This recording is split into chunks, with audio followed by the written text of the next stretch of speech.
Bom dia. A passagem lida de Tiago, capítulo 2, 14 a 17, tem um tema que percorre toda a Escritura. Deus quer de nós muito mais do que palavras. E Deus quer de nós muito mais do que rituais. Fazer algo em certa hora, seguindo certos passos, não é isso o que agrada a Deus. Tem um dito do profeta Oséias, que Jesus repete, que é um resumo de boa parte das Escrituras. Misericórdia quero, não sacrifícios. Além da coerência entre palavras e ações, são ações de misericórdia que mostram quem pertence ao povo de Deus. E o Tiago, na linguagem direta que ele tem, ele usa essa imagem de fé e obras, e alguém dizendo, eu tenho fé, como se fosse algo suficiente, Tiago fala de jeito nenhum. Dizer que tem fé é bom, é para dizer mesmo, mas não é só para dizer, é para praticar. São as obras que mostram, são as ações que mostram quem tem fé e quem não tem. E o exemplo que ele vai dar para ajudar a gente a pensar é justamente uma ação de misericórdia. Alguém precisando de roupas, você tem que dar roupas. Alguém precisando do alimento, você tem que dar alimento. Ações de misericórdia. Nas Escrituras, a linguagem comum é cuidar do órfão, cuidar da viúva. É cuidar daquelas pessoas que não tinham como cuidar de si mesmos.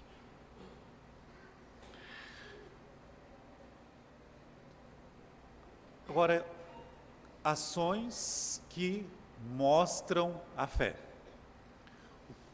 Mudando só um pouquinho a linguagem. O que o Tiago está ensinando, que é o que Deus quer de nós. Uma fé visível. Uma fé que possa ser vista. E ela é vista por meio das ações. E tem um episódio nos Evangelhos em que essa fé visível é bem explícita e é elogiada pelo Senhor Jesus.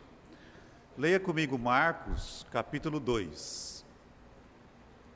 Marcos, capítulo 2.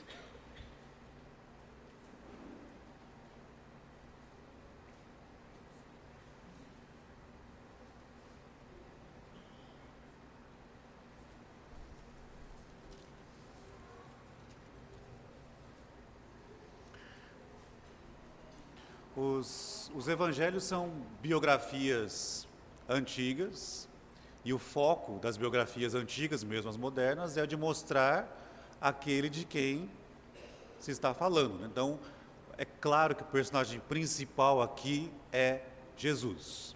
Então, há algo nesse episódio que Marcos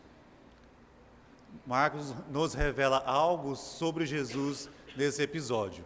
Só que também há mais pessoas envolvidas, tá? Vamos ler Marcos 2, de 1 a 12.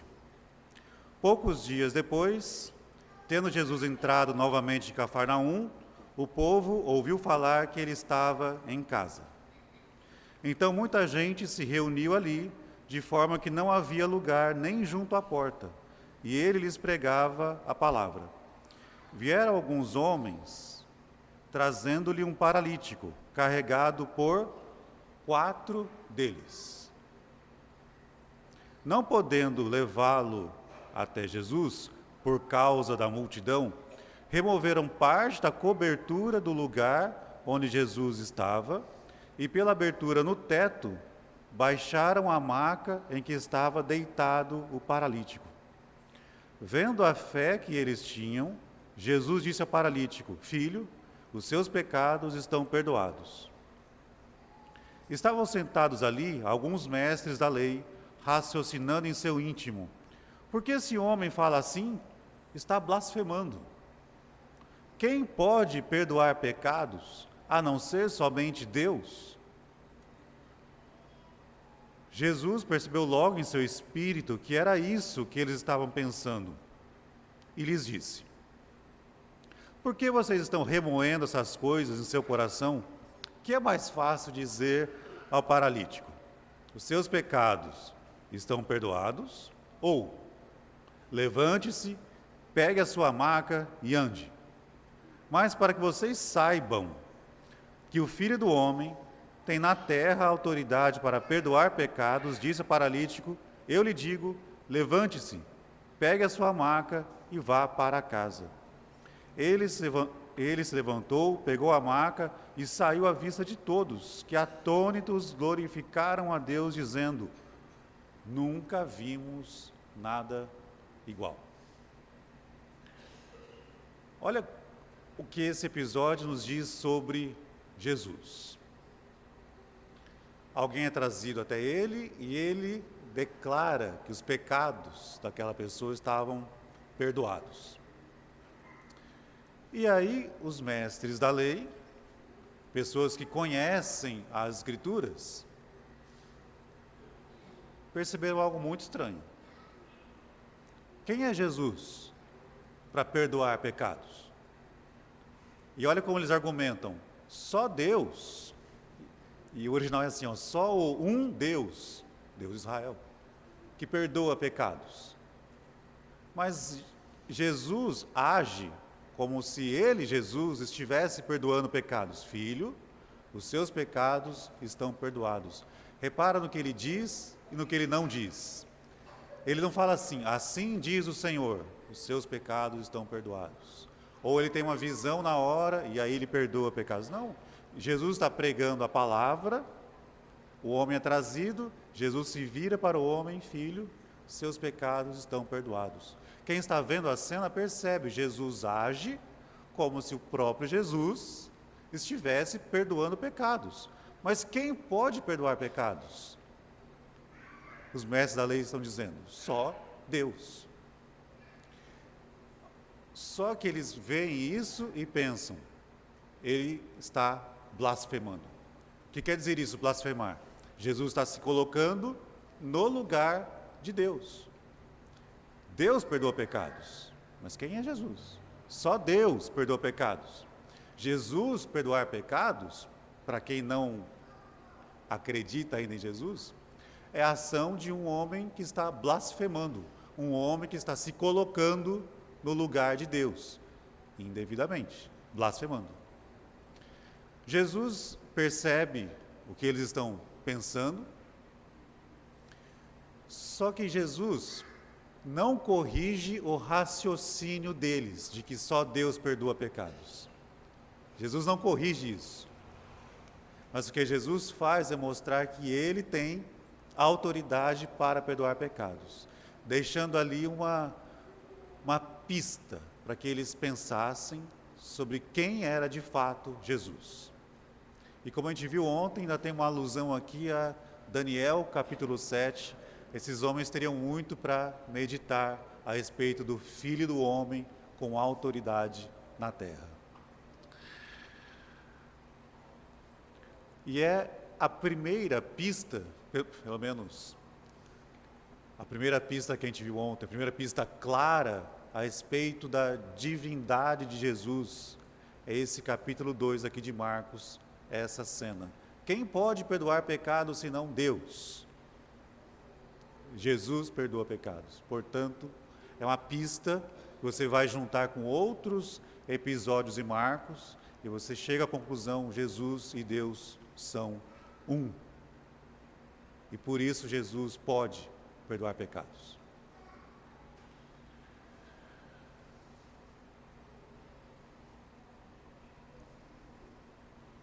Agora, tem mais pessoas envolvidas aqui nesse episódio. O Senhor Jesus é o foco. Pode ver, de cada episódio do Evangelho, o Senhor Jesus é o foco. Ele é o personagem principal de cada narrativa. Mas há mais pessoas. Quem foi curado foi o paralítico. Mas como que esse paralítico chegou até Jesus? E o Marcos, ele é breve, mas ele faz uma descrição bonita de como o paralítico foi levado até Jesus. Olha alguns detalhes. Versículo 3. Vieram alguns homens trazendo-lhe um paralítico, carregado por 4 deles. Alguns homens trazendo um paralítico carregado por 4 deles. Ora, nós temos no mínimo 4 homens. E a frase dá a entender que eram mais. Tem um grupo de homens trazendo um paralítico para Jesus. E naquele momento, 4 desses homens estão carregando o paralítico. Carregar uma pessoa não é uma tarefa fácil. Carregar um homem adulto não é uma tarefa fácil. Exigia 4 deles naquele momento, mas pode exigir até mais. Mas pelo menos 4 pessoas para carregar esse homem. Mas olha o que acontece. Esse paralítico tem muitos amigos, tem muitos homens que se interessam por ele. E homens que percebem que Jesus pode curá-lo. Esses homens não têm o poder, não têm como, não têm medicina, não têm tecnologia, não tem como curar o paralítico. Mas eles sabem, eles creem que Jesus pode curar o paralítico. E claro, o homem não tem como ir sozinho. O que eles fazem então? Vamos levar o nosso amigo até Jesus. Ah, Jesus está em casa, em Cafarnaum? Vamos levá-lo então até onde Jesus está. Então, uma primeira ideia e essa disposição, essa vontade de ajudar alguém. Eu mesmo não consigo, nós mesmos não conseguimos, mas vamos levar para quem consegue ajudar. Jesus curar, no caso. Só que eles chegam até a casa onde está Jesus e tem uma multidão. Não sabemos quantas pessoas são, tá? Não sabemos.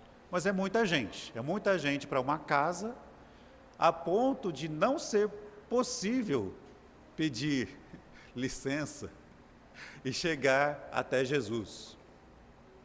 Não tem essa possibilidade. Eles estão carregando um homem. E tem muita gente na frente, não tem como chegar até Jesus. Imagine a situação. O que eles podem fazer? Né? Eles podem desistir.